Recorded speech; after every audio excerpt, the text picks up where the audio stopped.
Até o ímpio já reconhece que está perto do fim, e muitos estão aí dormindo. Oi, gente, a paz do Senhor. Eu quero compartilhar com vocês hoje uma reportagem que eu estava assistindo ontem. Apareceu para mim já faz alguns dias, só que eu não abri. Fazendo outras coisas, né? Acabei não abrindo, mas aí quando foi ontem eu resolvi abrir. E aí eu comecei a assistir, eu falei, nossa, que interessante, foi uma reportagem assim de mais ou menos uns 8 minutos e bem completa assim. E aí na capa da reportagem dizia assim, relógio do apocalipse está acelerado. Olha que interessante. Essa é a parte da Bíblia que eu mais gosto, quer dizer, uma das partes que eu mais gosto é a parte da escatologia bíblica. Eu achei bem interessante. E eles estavam falando sobre os acontecimentos desses últimos dias. E interessante que eles pegaram ali bastante o final do ano passado para o início desse ano e só do final do ano para cá já foram muitas coisas, muitos acontecimentos e eles começaram a falar partindo do ponto de vista da ciência, o que a ciência diz sobre isso. E os cientistas começaram a explicar, né, que eles entendem que já está próximo do fim. Detalhe, não são pessoas cristãs, são cientistas, são homens que estudam a ciência. Eles não estavam falando sobre religião. Vocês sabem que ciência e religião não se entendem, né? Uma coisa contradiz a outra. A ciência não concorda com a religião não concorda com a ciência. Eles falam muitas coisas assim que nós cristãos não acreditamos porque nós cremos na Bíblia, na palavra de Deus. Então, ciência e religião não se entendem.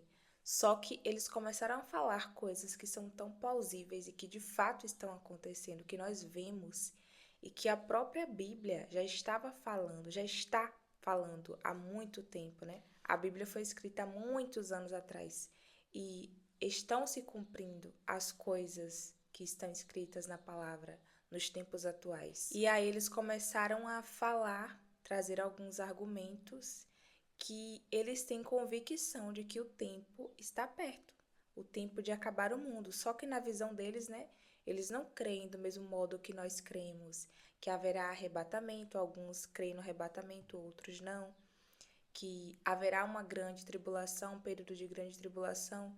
Eu creio que o modo que eles acreditam é um pouco diferente do nosso. Mas nós cremos que ainda temos uma vida após essa vida, até porque a Bíblia nos diz isso, que depois dessa vida existe uma eternidade, para alguns uma eternidade de vida e para outros uma eternidade de morte. Isso me chamou bastante atenção e eu pensei, nossa, até o ímpio está percebendo que está próximo do fim e muitos que estão dentro da igreja ouvindo aquilo todos os dias, vendo acontecer as coisas que estão escritas na palavra, estão dormindo. E aí eles começaram a falar acerca do avanço da tecnologia, do tanto que os robôs estão sendo inseridos assim em nosso meio, no meio da sociedade, substituindo pessoas até trabalhos, mão de obra que eram feita por pessoas, por humanos. Os robôs estão ali tomando o lugar das pessoas, substituindo assim, e as pessoas estão se acostumando, se adaptando a isso.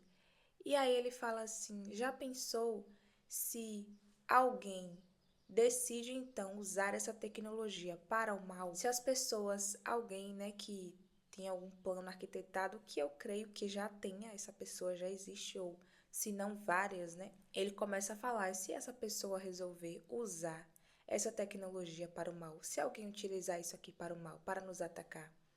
E aí me veio à mente um cenário de guerra, que sempre me vem isso, né? Digamos que um cenário de batalha. E aí você separa dois exércitos, um exército humano e outro exército de robô, do outro lado. Você acha que quem vai ganhar? O exército de robôs, com certeza. Nós sabemos que estão acontecendo muitas guerras.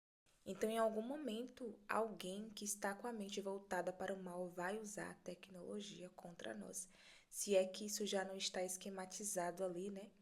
Com esse tanto de robô que está sendo preparado. Qual é a intenção disso? Para que isso? Tem algo ali por trás. Então, ele começou a falar acerca desse ponto de vista.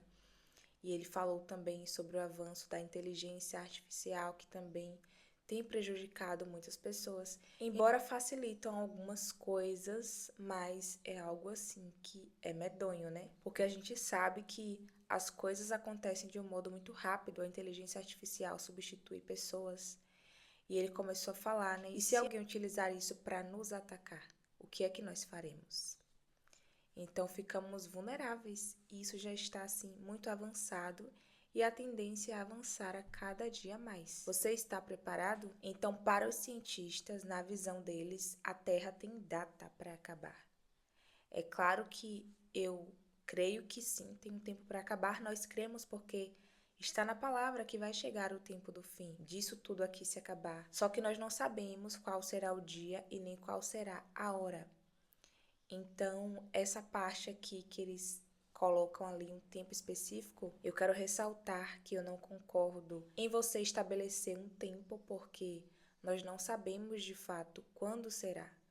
Só o próprio Deus sabe quando será o dia e a hora. Então, nós não temos esse poder de dizer vai ser tal dia, vai ser em tal ano, vai ser daqui a X tempo.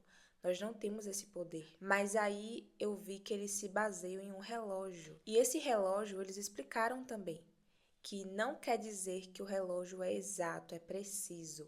Mas a cada vez que o ponteiro vai se aproximando ali do final, eles entendem que está próximo o tempo e a qualquer momento vai acontecer. E isso daqui que eles falam não é adivinhação, não é nada disso. É baseado apenas em estudo e pesquisa. E aí eles têm um relógio bem grande, são cientistas extremamente conhecidos mundialmente que já ganharam vários prêmios. E eles têm um relógio que dentro de 78 anos eles atualizaram esse relógio por 26 vezes. E agora, em 2025, ou foi esse ano, ou foi ano passado, se não me engano, eles atualizaram mais uma vez o relógio e ficou assim bem próximo. Na visão deles, né, que eu estou falando aqui, que eu não concordo com estipular tempo, mas eles falando que o relógio agora está apontando para 89 segundos do final do mundo. E aí eu achei bastante interessante, eles observando, né, as catástrofes, que têm acontecido muitas, a gente percebe o quê? Que de fato o tempo está se aproximando, que o tempo está se acabando. E aí eles falam isso, olha, aqui não significa que vai acontecer de um modo preciso, mas significa que está mais perto do fim do que já esteve. Olha que interessante, até o próprio ímpio reconhece isso. E muitos dentro da igreja estão no 13º sono, enganando a si mesmo, achando que a gente tem muito tempo ainda pela frente. E isso é claro que nós não temos. Está cada dia mais nítido. E aí a gente vê que nesse momento a ciência e a religião estão ali o quê? Alinhadas. O que a ciência está falando está de acordo com o que nós cremos, porque está escrito na palavra que está chegando o final dos tempos. E se a gente analisar, né, não só esses acontecimentos, fenômenos naturais, mas também o amor das pessoas está se esfriando, né? É algo assim que é medonho quando eu paro para observar certas coisas que eu vejo na internet mesmo aqui. É absurdo. Eu vi uma pessoa que faleceu recentemente, né, conhecidíssima. Não foi essa de agora, foi antes dessa. E as pessoas no outro dia estavam gravando vídeos assim, devorando o homem, falando mal, julgando, expondo várias coisas assim que não precisava, porque a pessoa já faleceu, sabe? Deixa lá, é com ela e Deus. Ela vai prestar contas a Deus do que ela fez. Se fez algo de errado, algo de certo. E aí eu percebo que as pessoas não têm amor, elas não têm consideração. É claro que tem exceções, tá, gente? Mas muitas pessoas se aproveitando ali da situação para gravar vídeo falando mal do homem e esquecem que tem uma família ali enlutada. Pessoas cristãs que estão dentro da igreja, vivem na igreja, mas não têm consideração nenhuma pelo próximo. Eu fico pensando, né, os familiares dele, quando estavam ali, naquele processo ali de luto, que tem gente que nem vive o luto, né? Principalmente quando a pessoa tem um cargo ali, que a pessoa parte daqui, né? E logo alguém da família tem que assumir o cargo, tem que resolver coisas que a pessoa deixou pendências. Já é um pouco difícil. E aí vem um monte de gente na internet, né? Os juízes da internet. e gravam vídeos falando mal da pessoa, julgando e quem sabe até cogitando para onde que a pessoa foi. Não é da nossa conta. Nós não temos nada a ver com isso. É algo entre a pessoa e Deus. Então percebo que está faltando amor nas pessoas, sabe? Consideração pelo próximo, respeito. As pessoas têm que aprender a respeitar a dor do outro. E, na verdade, a tendência é isso piorar a cada dia, né? Porque a Bíblia diz o quê? Que por se multiplicar a iniquidade, o amor de muitos se esfriará. Então a gente percebe nitidamente que o amor está esfriando. E isso vai se intensificar, infelizmente. Então, a Bíblia diz que o amor de muitos esfriará, mas não de todos. Então, eu creio que esses últimos dias ainda tem os remanescentes, ainda tem aqueles que não se corromperam, aqueles que não vão se dobrar diante do Deus deste século, que tem cegado o entendimento de muitas pessoas. Eu creio que existem aqueles que têm um coração em Cristo ainda. Então vamos nos esforçar para estarmos inseridos dentro deste grupo dos que não se corromperam, dos que não se dobraram, que não deixaram que o amor se esfriasse, porque o negócio está ficando sério. A pessoa vai hoje e amanhã todo mundo julga, todo mundo quer gravar vídeo para ganhar visualização em cima da pessoa que já foi. Meu Deus do céu, a que ponto chegamos, né? A que ponto chegamos? E aqui em Mateus 25 fala sobre a parábola das 10 virgens. Eu quero ler aqui para você. Aqui no versículo 1 diz: Então o reino dos céus será semelhante a 10 virgens, que, tomando as suas lâmpadas, saíram ao encontro do esposo, e 5 delas eram prudentes e 5 loucas. As loucas, tomando as suas lâmpadas, não levaram azeite consigo, mas as prudentes levaram azeite em suas vasilhas com as suas lâmpadas. E tardando o esposo, tosquenejaram todas e adormeceram. Mas à meia-noite ouviu-se um clamor. Aí vem o esposo, saí-lhe ao encontro. Então todas aquelas virgens se levantaram e prepararam as suas lâmpadas, e as loucas disseram às prudentes: Dai-nos do vosso azeite, porque as nossas lâmpadas se apagam. Mas as prudentes responderam, dizendo: Não seja caso que nos falte a nós e a vós, ide antes aos que o vendem e comprai-o para vós. E tendo elas ido comprá-lo, chegou o esposo, e as que estavam preparadas entraram com ele para as bodas, e fechou-se a porta. E depois chegaram também as outras virgens, dizendo: Senhor, Senhor, abre-nos. E ele respondendo disse: Em verdade vos digo que não vos conheço. Vigiai, pois, porque não sabeis o dia e nem a hora em que o Filho do Homem há de vir. Aqui no versículo 4 diz assim: Mas as prudentes levaram azeite em suas vasilhas com as suas lâmpadas. Ou seja, você não pode deixar que falte o azeite em sua vida, você não pode deixar de ser luz, você não pode deixar de brilhar. Você precisa não se preparar. Eu não digo assim que você se prepare, eu digo que você tem que estar pronto, porque a qualquer momento vai acontecer. Então, ainda há tempo de você, caso você não esteja, você começar a se preparar, sim. Só que você precisa acelerar esse processo. Você precisa adiantar o lado, ó, e se organizar, porque a qualquer momento o Senhor Jesus, ele vai vir. E a gente não pode ficar brincando de ser crente. A gente não pode ir para a igreja só por ir, para cumprir uma regra, um cronograma do mês. Ah, eu vou aqui para o culto porque a minha semana começa na segunda no trabalho e finaliza no domingo na igreja. E aí você vai sem nenhuma intenção, assim, você vai só por ir mesmo. Quantos estão assim? Inclusive, eu até gravei um videozinho, um story lá no Instagram falando sobre isso, que antes eu ia para o culto sem expectativa, assim, eu ia por ir. Houve um tempo da minha vida que eu ia assim, só mesmo por ir, para cumprir uma regra, porque eu precisava finalizar o domingo no culto, porque já era um hábito.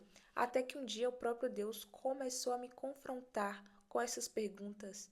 E ele começou a me perguntar: o que é que você está indo fazer hoje ali no culto? O que é que você espera para hoje? O que é que você espera que eu faça hoje? O que é que você vai entregar para mim hoje naquele lugar? E eu comecei a refletir sobre isso, eu pensei, nossa, realmente, eu estou indo por aí. Eu preciso ir com a expectativa de entregar para o Senhor a minha adoração, meu louvor, de entregar para Ele o meu melhor. Eu não posso viver assim, indo para a igreja por ir.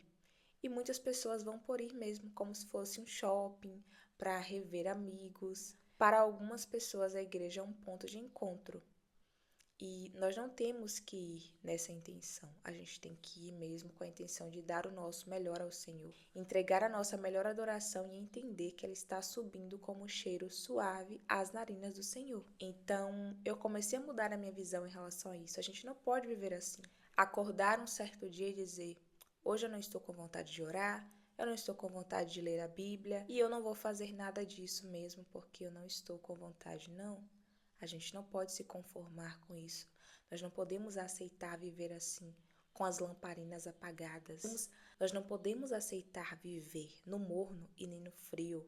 A gente tem que ser quente, temos que ser fervorosos. Afinal de contas, se a gente não tiver uma vida com Deus aqui, uma vida de comunhão, o que é que nós esperamos de lá do céu? Se lá no céu iremos adorar ao Senhor 24 horas por dia, todo o tempo, sem parar. Iremos adorar ao Pai. Estaremos na glória reinando com o Pai. E no meu ponto de vista, o céu é uma extensão daqui. Você tem que começar a servir a Deus e adorar a Deus aqui. Você tem que começar a viver em santidade aqui. E lá no céu vai ser a extensão do que você vive aqui. Então, se você não tem comunhão com Deus aqui na terra, o que é que você vai fazer lá? O que é que você quer? O que é que você espera do céu? Então, eu tenho falado muito sobre isso aqui, né? Sobre perdão. Eu nem fico planejando, mas Deus sempre traz ao meu coração para falar sobre isso. É tempo de nos purificarmos. É tempo da gente se limpar, perdoar quem nos feriu, liberar perdão para aqueles que nos fizeram mal, para aquelas pessoas que tivemos problemas, atritos, abençoar cada uma delas, porque no céu não entra nada disso. A porta do céu é estreita. Larga é a porta que te leva para a perdição, mas a porta que te leva para o céu é estreita. E as pessoas preocupadas com coisas fúteis, com o brinco da irmã, com o cabelo da irmã, com a maquiagem da irmã, com as unhas. E Deus está avaliando outras coisas, tá? Porque tem gente que não usa nada disso, mas por debaixo do pano faz coisas podres. Condena quem usa uma maquiagem, um esmalte, quem arruma o cabelo e faz fofoca, deseja o mal das pessoas, amaldiçoa todo mundo e na igreja a boca de glória, mas em casa serve a Satanás.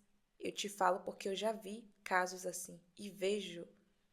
Então as pessoas têm que parar de hipocrisia e julga, porque julgar também a Bíblia condena.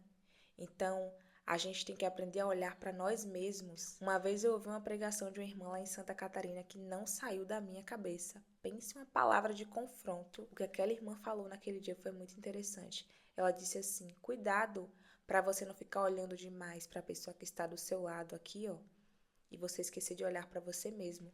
E a pessoa lá se arrepende, é salva, e você lá condenando vai para onde? Para o lugar que não queria ir. Está lá julgando, apontando, perdendo tempo, olhando para os outros, a vida dos outros, examinando os outros e esquecendo de examinar a si mesmo. Essa mensagem foi assim, muito completa, e essa parte me chamou muita atenção, porque eu não posso passar a minha vida toda focada no outro lá, olhando para a vida do outro e condenando a outra pessoa, sendo que eu preciso me examinar, porque eu vou prestar contas a Deus de mim, não é dos outros. Eu vou prestar contas a Deus de mim mesma. Então eu preciso vigiar com relação a mim, com relação aos meus atos, às minhas práticas. Entenderam? Então isso aqui é bem sério.